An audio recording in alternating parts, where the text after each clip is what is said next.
النهارده جاهز معاكم اوردر نرمين لمامتها يا جماعه. بصوا نرمين قالت لنا ايه، اللي مامتها تعبت جدا الفتره اللي فاتت معاها في جهازها وكده، واللي هي بتعاني ان رجليها خشنه قوي، فحبت اللي هي تدلعها من عندنا باوردر حرفيا يعني هو اغلبه كله للعنايه بالقدم. فلو انتي بتعاني الفتره ديت ان رجلك ناشفه او محتاجه تدلعيها كده اهو، فالاوردر ده هيديكم افكار خطيره. بصوا مبدئيا كده هي طلبت خدمة التغليف الاقتصادي.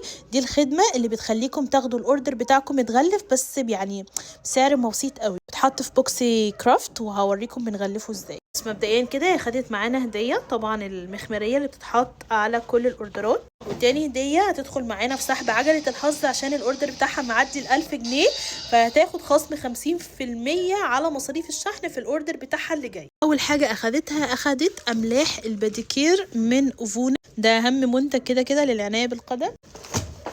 واخدت ليها كمان سكراب الليمون برضو من اوفونا، واخدت ليها كمان سكراب الفراولة، ده بقى بيعمل سكرابنج الجسم وتوريد كده حلو قوي. واخدت كمان اداة الباديكير، واخدت كمان الشراب السيليكون طلع لها اللون الاسود. بجد اوردر خطير. واكيد طالما اوردر للعنايه بالقدم يبقى لازم ناخد جل كعب الغزال. واخدت ليها كمان الشان بودي ميلك، ده مش بس للرجل، ده للجسم وللمناطق الحساسه ولكل حاجه، ناقص بس نحطه على البشره. بس هي اخدت اللي هو بريحه الفانيلا جوز هند، ده من منتجاتنا الجديده اللي لسه نازله. واخدت ليها كمان البادي كريم بتاع كيران دمور بجوز هند برضو فانيلا. وهو ده كده كان الاوردر بتاعها. هحط لها بقى بابلز فوم وهنروق لها عليه، بس بصراحه الاوردر حلو.